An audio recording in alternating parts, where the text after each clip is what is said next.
Hello દર્શક મિત્રો, તો હું શાહિદ ઠાકોર રિપોર્ટર અમિત કેમેરામેનની સાથે શકો છો પાછળ કેટલું પાણી આવી ગયું છે. પેલા કેવું લાગે છે અહીંયા? અમને અહીંયા રસ્તામાં તકલીફ પડે. આપણા એક ગામના નવયુવાન જોવા મળ્યા છે, તો એમને આપણે પૂછીશું કે કેવી તકલીફો પડે છે ગામમાં.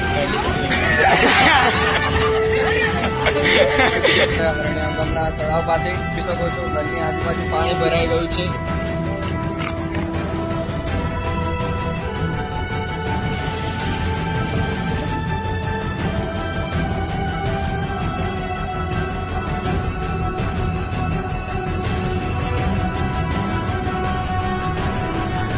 ભરાઈ ગયું છે એ બધાને ઉપર ચડીને રોડ ક્રોસ કરીને પેલી બાજુ જવું પડે છે.